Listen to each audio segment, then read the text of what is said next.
Basta uma crise política para que o direito das mulheres seja questionado. Vamos falar agora sobre como a caça às bruxas aconteceu, sobre o nosso período histórico, sobre os nossos direitos reprodutivos e sobre o governo Donald Trump.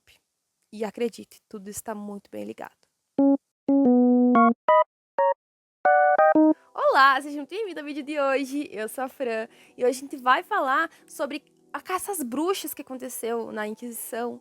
A gente vai reagir ao vídeo dessa mulher maravilhosa que vai falar um pouco sobre isso, mas antes eu quero dar um contexto histórico sobre a perseguição das mulheres, né? Levando em consideração o livro Caliban e a Bruxa, da Silvana Federici. É um livro que eu estou lendo atualmente e eu estou lendo bastante, na verdade, sobre a criação do capitalismo. Nesse livro da Silvana Federici sobre Caliban e a Bruxa, ela contribui para o trabalho do Marx, né? O trabalho do Marx teve muitas limitações, por exemplo, do aspecto de raça, gênero e tudo mais. Classe não, né? Mas, enfim, teve limitações e essas limitações precisam ser superadas, essas limitações elas precisam ser avançadas, porque ele foi o início de uma coisa maior. Como uma coisa maior, ela precisa evoluir. O livro da Silvana Federici, ele serve justamente para isso. Ele fala sobre a acumulação primitiva dentro do capital, né? Essa acumulação primitiva, até então para Marx, era os trabalhadores, era a acumulação de mão de obra, assim, de acumulação de empresas e tudo mais, sobre o que faz esse serviço de reprodução. Mas não foi levado em consideração a principal fábrica desses trabalhadores, que é o corpo feminino, e como a repressão dos nossos corpos interessou diretamente ao capital no desenvolvimento do capitalismo. A acumulação primitiva de capital também tem que levar em consideração a principal fábrica dos trabalhadores, a primeira fábrica de trabalhadores, a fábrica de trabalhadores do mundo, que é o corpo feminino. O corpo feminino foi a primeira propriedade privada do homem, e já dizia Engels, né? Mas a gente tem que levar em consideração que ele é a primeira fábrica também, a primeira propriedade, a primeira fábrica. No avanço do feudalismo para o capitalismo, naquela crise que teve demográfica, depois da peste bubônica que vocês muito bem conhecem, tinha um déficit de mão de obra muito forte. E como que você combate um déficit de mão de obra? Reprimindo o corpo das mulheres, porque até então as mulheres sabiam fazer métodos abortivos, métodos, enfim. Só que a partir do momento em que essa escassez de mão de obra começou a se tornar um problema para as pessoas que tinham dinheiro, né, os feudos que precisavam daquela mão de obra ali disponível, eles começaram a reprimir os corpos das mulheres.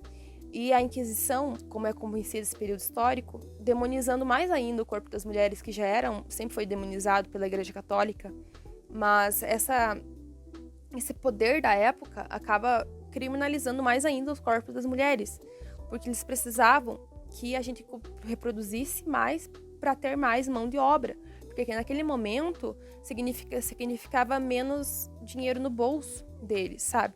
Então, nesse período de consolidação entre o feudalismo e o capitalismo, uma das coisas centrais disso foi a repressão dos corpos das mulheres. Então, reprimiu os nossos corpos, reprimiu os nossos direitos reprodutivos e interessou diretamente na construção do capitalismo. Enfim, queria dar esse apanhado histórico, gente. Isso é falado no livro da Silvana Federici, que é o Caliban e a Bruxa. Tem um outro livro que eu vi, mas eu não li ainda, que é esse que tá aparecendo na tela, eu esqueci o nome. Mas eu vi um vídeo sobre ele, que também fala sobre isso, e também fala sobre a acumulação primitiva de capital.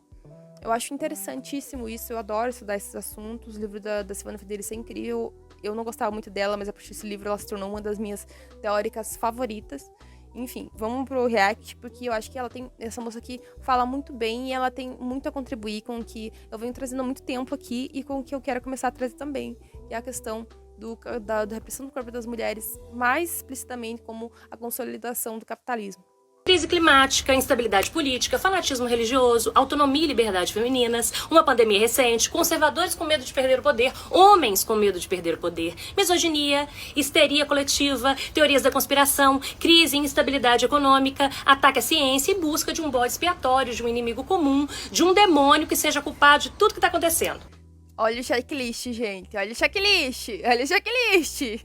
Parece que eu tô falando de 2025, mas eu tô falando do contexto social que possibilitou a caça às bruxas que correu solta na Idade Moderna, onde mulheres livres demais, sábias, pobres demais, velhas demais, viúvas com bens, críticas ao patriarcado, foram perseguidas, torturadas, obrigadas a confessar crimes que não tinham cometido e então queimadas nas fogueiras ou enforcadas. Olhem isso, gente. Olhem isso. É aquilo que eu comecei esse vídeo aqui. Basta uma crise social, política, para que o direito das mulheres seja questionado. Não quer dizer nada, meu povo.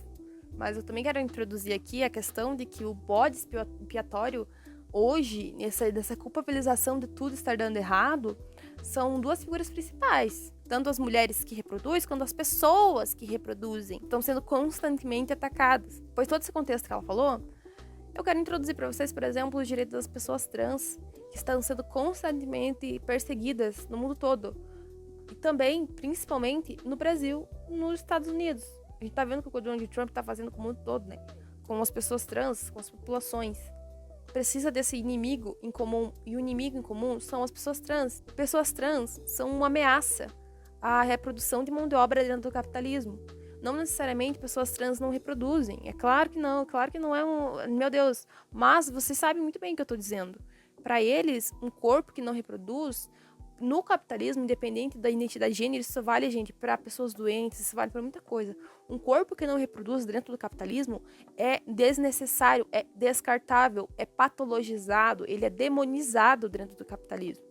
Isso, de novo, a gente tá falando de 2025, a gente poderia estar falando da Inquisição, da época da Inquisição. Um corpo que não reproduzia...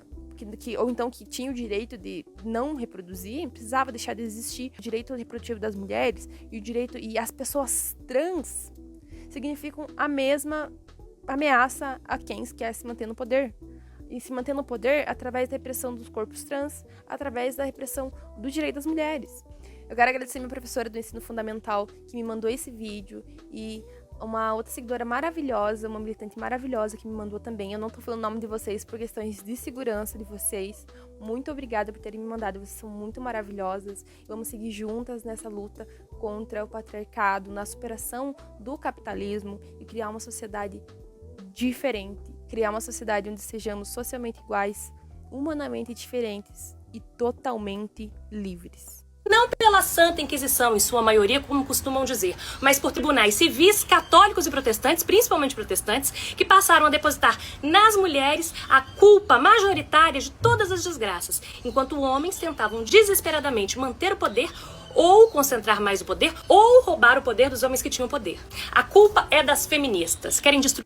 Olha, essa é a culpa das feministas, Ô papinho do cacete, gente. Ô papinho do caralho. Que ódio que eu tenho disso. Tudo é culpa das feministas, né? Tudo é culpa das mulheres. Sempre tem que dar um jeito de culpar uma mulher. A família, vão acabar com a humanidade, são abortistas, odeiam homens, odeiam ser mães, não querem ser mães, são desequilibradas, estão fazendo as mulheres sofrerem ao obrigá-las a competir com homens. Não... Olha só como esse discurso a gente vê de mulheres extremamente religiosas que se dizem a favor da família, que falam orgulhosamente como antifeministas, né, que também são anticomunistas, né, uma coincidência enorme. Mas a gente tá vendo muito esse discurso, gente. Mas é um discurso perigosíssimo, ainda mais nessa nossa época histórica. Essa mais uma crise do capitalismo, mais uma crise social que a gente tá vivendo. E... Ai, gente, vamos dar continuidade. Devem governar, não devem ser indicadas ao Prêmio Nobel ou trabalhar em áreas como engenharia, medicina e direito, porque senão elas param de dar atenção para a vida doméstica. E, tipo assim, de novo, sempre vou quebrar essa falácia quando essa falácia aparecer aqui. Mesmo que mencionada, que nem tá falando isso agora. Ó, a mulher tem que ficar em casa, a mulher tem que prover a casa. Mulher prover a casa não, né? Mulher tem que ficar em casa, a mulher tem que voltar pro lar. Meu Deus, que mentira, gente. Essa ideia de que a mulher, ela fica em casa. Você sempre me vê falando isso. Que mentira que a gente tem que voltar pra casa. A mulher sempre ajudou no campo. A gente tava falando sobre... Eu comecei isso falando aqui sobre o feudalismo. Gente, as mulheres trabalhavam pela própria reprodução da vida mesmo. E elas eram vistas como trabalhadoras durante o feudalismo. Elas trabalhavam no campo e trabalhavam em casa, na reprodução da vida, limpando a casa. As mulheres sempre estiveram no trabalho, não só o trabalho de cuidado, que é um trabalho, mas no trabalho do campo, no trabalho necessário a ser feito, que sempre é feito em dois. A diferença é que hoje, meu povo, tem essa disputa de narrativa sobre a mulher ter que voltar para casa e ficar no lar por causa da vida doméstica e ser subserviente ao marido. Mas sempre, a mulher sempre trabalhou. E essas mulheres que hoje estão na internet falando sobre o tradwife, não sei o quê. Ai, gente, geralmente elas nem são sustentadas pelo marido. Essa é uma coisa de classe. Isso é um privilégio de classe, de ficar em casa cuidando dos filhos, e a classe trabalhadora não tem. A classe trabalhadora majoritariamente não tem esse privilégio de escolher entre ficar em casa ou então ir trabalhar na vida. As mulheres da classe trabalhadora têm que trabalhar. Têm que trabalhar para sobreviver. Igual as mulheres do feudalismo, que precisavam trabalhar no campo para a própria reprodução e manutenção da vida delas. E ainda tinha que trabalhar em casa. Hoje em dia é a mesma coisa. Homem e mulher trabalham, esposo e esposa trabalham, né, numa relação heteronormativa, trabalham fora de casa, quando chegam em casa o homem vai descansar e a mulher continua trabalhando em casa, assim como era naquela época. Vamos continuar aqui, que eu fico maluca. Disse o agora novo nomeado para um cargo de educação no governo Trump. Se o mundo está acabando, é por causa dessa guerra que elas estão criando. Dizem os homens que apoiam... Olha isso, gente. Os caras financiando, tipo, guerra em tudo que é lado pra eles continuarem se mantendo no poder, tá ligado? Tipo, financiando a guerra na Palestina, financiando aquela guerra que durou todos esses anos aí lá na Ucrânia. Outras diversas guerras, golpe em todos os países possíveis que interessam, que ameaçam ao poder desses véi branco dos Estados Unidos. E a culpa é de quem? É dos feministas. A culpa é de quem? Das feministas. Parece que eu tô falando com um copinho de cerveja na mão. Ai, vamos lá. Meu Deus, que ódio. Bombardeios que bombardeiam outros povos e destroem o meio ambiente. Culpem as feministas. Culpem 1000 vezes as feministas. Até que a mentira se torne uma verdade. Até que elas se sintam culpadas.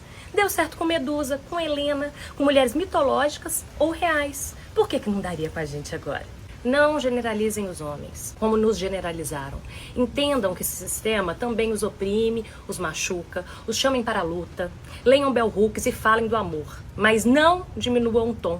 Não se tornem feministas de campanha publicitária. Incomodem. Sigamos firmes, com ou sem ameaça de fogueira e afogamento. Pelo menos por enquanto. Eu espero ter ajudado. É isso aí. Nossa, que vídeo maravilhoso, gente. Obrigado de novo, professora. Obrigado de novo, camarada que me mandou esse vídeo. Eu gostei muito desse vídeo. Esse vídeo é sensacional, maravilhoso. E tá falando algo que tá muito fresco na minha memória agora, que dificilmente eu venha vir esquecer, que é o livro do Caliban e a Bruxa. Eu estou lendo ainda, eu acho que eu estou um pouco mais da metade, não me lembro. Eu faço estudo realmente do livro. Então, eu estudo, eu marco, eu faço tudo o que precisa ser feito, porque é um trabalho muito necessário. Se você quer apoiar que esse trabalho continue existindo, que eu continue podendo estudar, para continuar podendo fazer vídeo aqui, considere apoiar no Apoia-se e no LivePix. Muito obrigada a vocês que apoiam, que me ajudam. Qualquer valor é muito bem-vindo. E é isso, camaradas. Muito obrigado por ter assistido até aqui. A gente precisa se organizar enquanto classe, se organizar enquanto mulheres, se organizar enquanto classe trabalhadora, se organizar para a gente ter uma resposta ao pé da altura que as pessoas precisam. As pessoas que querem subjugar os nossos corpos por interesse político. As pessoas que querem demonizar os corpos trans por não reproduzirem como o capital quer que essa reprodução aconteça. Então, assim, camaradas, organize-se. Organize-se. Organize-se, classe trabalhadora. A gente não tem nada a perder na Revolução Socialista, a não ser os nossos grilhões. Até a próxima, camaradas.